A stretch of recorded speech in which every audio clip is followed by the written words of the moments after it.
Hey everyone, welcome back. I just want to say thank you, Aaron. That was a beautiful song and such a moving song. I heard that night you were singing for us, and I know you're watching as well. That's why I'm talking to you. And it just worked so well with what we're doing this morning. So thank you for that. The band did a great job as well, and appreciate y'all working with her on that song. She's going to be doing a song at the conclusion of our message as well, so stick around for that. I couldn't be happier this morning to have who I have with me. You all know her well, obviously, Charm Robarts, who's been with us in 1111 for at least, I'm thinking, 10 years or so.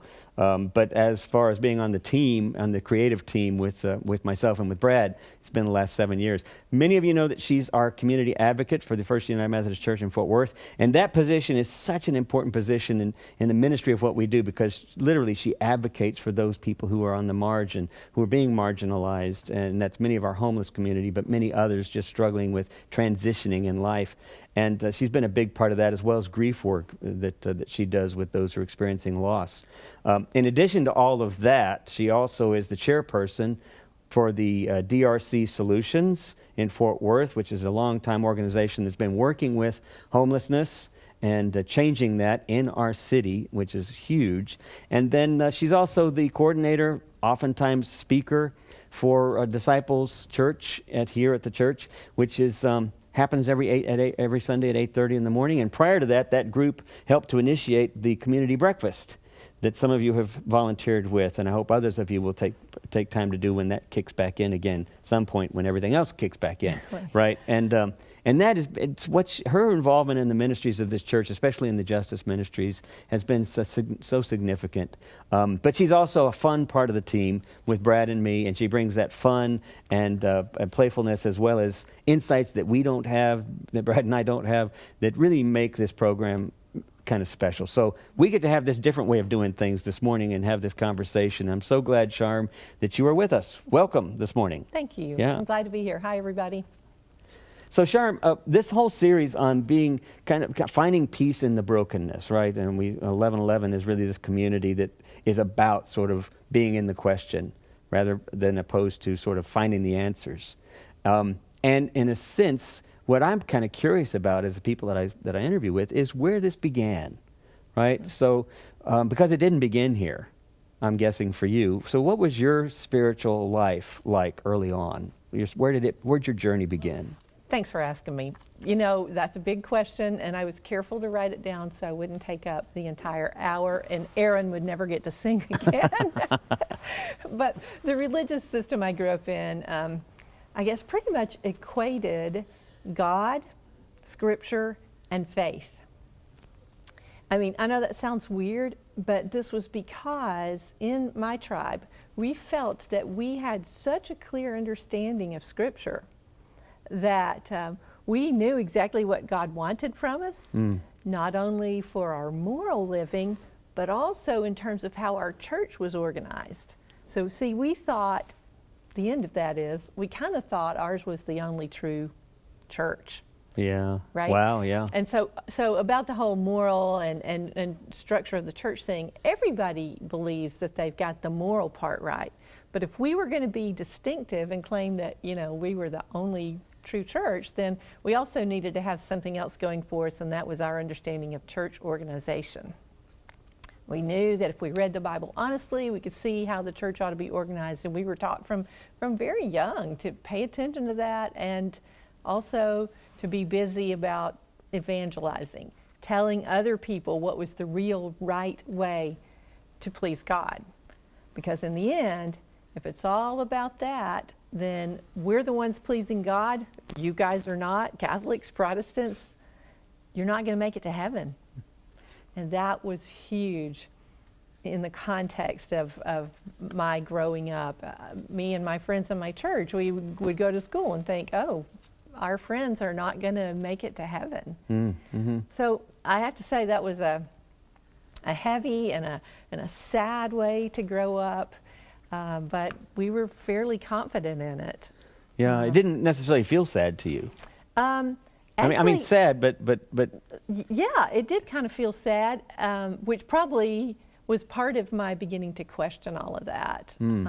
which I eventually did. Yeah.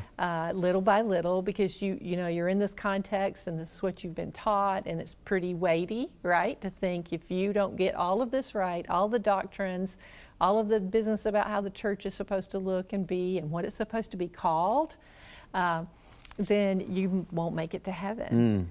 So yeah, it was scary, but it also was so heavy that most of us couldn't bear up under it, I think. And so I certainly don't think I'm the only one, I know I'm not, who began to break free of such a rigid view of that, but I can only speak specifically to my journey, of course. Yeah, yeah.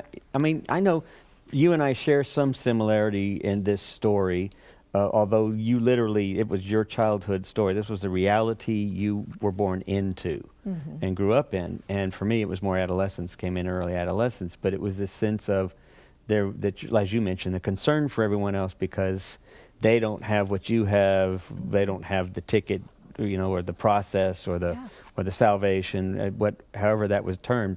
But for me, it was easier to begin to question it, I think. For you, did you ever remember even as a child having conflict with some of this, wondering, questioning? Yeah, I certainly did question things in my childhood. After all, it was pretty heavy to think that you and your tribe are the only ones, you know, going to heaven. But there was a minor point that started with me early on, and that was we were not supposed to dance. And I was pretty sure I would have been a great dancer. Okay, Yeah. but with the passing of time, so many things happened, but one thing stands out in my memory, and it was a time when I, of course, planning to evangelize, I met a woman living in the apartment building I was living in, and found my courage, and I asked her if she'd like to study the Bible. Now, mind you, by this time, I had already, you know, outgrown some things, but still I get there and we start our conversation, and almost immediately she tells me that she is in her second marriage, so she's been divorced. And in my understanding of Scripture, that just wouldn't do. God would not accept that. She would have to separate from that husband and either return to her first husband or remain single. And I knew in my heart that I did not have the courage to say that to her. So I stumbled around somehow. We read a few nice Bible stories in the Bible, and I said, I'll see you later. And I went home a very troubled person. Oh. And I remember on that night, I lived in Memphis, Tennessee, I sat up in the bed and I said, God, what do you want me to do? Ironically, just down the street from Graceland. Right, right, yeah. You know, I never went there in I think 9 years I lived in Memphis. Yeah. I'm sorry to interrupt. I love the way things fall in place in life. Absolutely, Graceland. So, okay, so what am I going to do? God doesn't really tell me anything as far as I know, but I did spend the next many years in serious reflection and study. I wound up in seminary at Abilene Christian University, and I spent then 15 years in an academic pursuit of scriptures. But at that time, with a whole lot of other people who were trying to understand things in different ways, I began to be a little more comfortable with all the questions that I was having and felt more comfortable to push a lot of boundaries. Well, this is something I want to ask you about with regard to Scripture, because the illustration you gave is often what I see in a lot of the people who make up 1111, who live in these kinds of questions. Yeah. You know, we always say question the answers, kind of a tagline in our community. And you know, one of the things that I see in terms of where there was this sort of break or this beginning to open up to the questions was like what you described with this woman. Is these are, and even with the dancing, they're relational questions, right? They're relational questions, and yet you have this prescriptive reality that you grow up in contrast to the relational reality that we find ourselves in. And it seems like something ought to be a better fit for spirituality. That, you know, it's so for me, the challenge with Scripture has become, and I want to know what you think, but for me it's been kind of trying to come full circle from seeing it as a prescriptive reality to seeing it as something else, and yet not throwing it out like the baby, you know, like we said, not throwing it out the window with everything. How do you reconcile coming back to Scripture now given all of the academic, given all the questioning, given all the study. And What all do you- the life history. and all the life history and stories, yeah. relational realities. You know, how do Yeah. you see the value of Scripture? What does it mean for you today? Yeah, well, it's kind of hard to answer that question without saying something about God, because as one's view of Scripture changes, one's view of God changes, or does God come first or Scripture? I don't know. It's all a big amalgam, I guess. But I have to say that I have returned to my roots of being pretty versed in Scripture, and now I see the value of the moral teaching and how the history repeats itself, and the stories in there do not at all have to be taken literally to speak to us in our very time. Yes, you know, the prophets were pretty mad about injustice, and they talked about blood in the streets. They were very graphic in their description of what happens when we mistreat each other so much.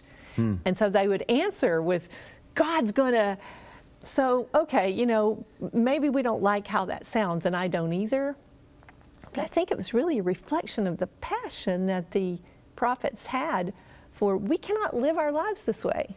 It won't work. It doesn't work. Yeah, I love that. You know, you said the passion that we feel because we feel this angst, or we feel this anger, or we feel this disconnect, and it creates fear, anxiety, or anger, or grief and lamentation. You know, that kind of thing. You know, I'm going to read from one of our favorite Old Testament people, because you really had a real connection with Walter Brueggemann, a professor at Emory, still around, I guess. I think he's retired now, but yeah. Yeah, and so he says this when he's speaking of the prophetic task of ministry. He says the task of prophetic ministry, which is essentially kind of the role of the church, is to nurture and nourish and evoke a consciousness and perception alternative to the consciousness and perception of the dominant culture around us. What does that speak to you in terms of this prophetic, you know, he was the one that coined the phrase prophetic imagination. Yeah. I think he always talked about, as did Jesus, imagining a kingdom of God. We like to say kingdom. Yeah. In which there is justice and there is mercy and kindness, and you and I would stretch it out as we do in 11:11 to include listening, seeking understanding. Yeah, I feel like that is the place of prophetic speech, of many of the stories of Scripture, is to, you know, to wake us up to how it is we're doing business and go, is that going to work? Right. Yeah. That's a simple way to say that. Well, so I'm just, we're kind of just being spontaneous here, but this occurs to me then where we find ourselves in this pandemic, right? And in this time of finally, after 5 years or 6, 7, maybe more years of being, of Black Lives Matter sort of becoming the focus, a focus of our culture. And a wider focus, right? More and more people responding to this kind of injustice. How does the prophetic imagination speak in this time of pandemic? Right? You know, I'm reminded of the passage of Jesus, right? You know this one, and Jesus is outside of Jerusalem. He's making his final trip into Jerusalem, right? And he says he looks down at the city and he weeps, and his pain is that still they find themselves in the same prophetic place that they've found themselves throughout time, that they're not aligned with this path of the kingdom of God in some way. And he says, if only you knew the ways that made for peace. So just, if I can throw it at you, what do you think about the prophetic imagination in this time of pandemic? What's our opportunity here, or whatever? Yeah, well, again, speaking simplistically, since he lobbed me a ball, you know, if the illness is going to bring us suffering and death, how tragic if we would pile on by politicizing it, by criticizing each other's responses, by failing to wait for an unfolding story to unfold before we jump on the responses and reactions with huge criticism that gives more heat than light. And so I think what we can do is try to manage our fears together, try to respect each other as people who are under, I guess, a veil of suffering with this pandemic. And right beside that are the people who are not yet fully convinced that things are as bad as they are, and in the end, we'll look back on this and figure out who was the rightest. But in the meantime, Yeah. as people of faith, I just wonder if we couldn't be a little more patient, tolerant, respectful of each other. Yeah. And that's got to apply to both sides, I think. Well, that Does really, that make that makes great, that was a great answer. That makes, that really brings me to my final question, really, which is this whole thing has been sort of, along the lines of Rainer Maria Rilke, the German poet who wrote that line that we used last week, and I'm going to use it for week to week. Don't seek for answers, instead seek for questions that eventually open us up, and I'm messing up the quote here, but eventually open us up into this path that perhaps in time, down the line, in the future, we will find ourselves living into the answers, which really resonates with something you just said. But what I want to just throw out there to kind of conclude with is then, in this time of sort of being broken, in this time of sort of being open to where we are and living in the questions, how do we find grounding? How do you find, where do you find grounding, being grounded? Yeah, that's a great question. I have this line on my email, my signature line, and it says, there are a lot of problems in the world and a lot of people working on them, so take heart. I would say that grounds me, and we don't have time for all this, but that my understanding now of God and the evolution of my own story is that God is in us and we are in God, and so these people working on problems, me, you, that's it. That's God at work in the world, and I'm happy to return to a simple language like that. We speak of another favorite theologian, Paul Tillich, and his echoing of the Apostle Paul, who says, we live and move and have our being in this ground of our being. And we call that reality, which is more mystery than we understand, God. Yeah. But really it speaks to what you say as well, what people are doing, God's hands, the reality of compassion in the world is somehow still having its voice. Yeah. And I find grounding in these conversations. Yeah. I really do. This is such an opportunity, such a great opportunity, and I appreciate you spending some time to do this with me. Well, thanks for inviting me. Taking this little adventure. So thank you, Charm, again, and thank you all for being with us. I hope you found it as inspiring as I've found it as well. Erin Ivy is going to close us out with this beautiful song that she's going to mostly do in French, I believe. And the thing about it, when I heard it, I asked her, because she kept repeating this phrase in there, you'll hear it in the song. And I said, what does that mean? It's in French. And she said, well, it's rough to translate, but she said it basically means it's going to be okay, all will be well. It reminded me of that Julian of Norwich saying, all will be well, all manner of things will be well. So I hope you will be well this week, and we'll see you again soon. Bye-bye.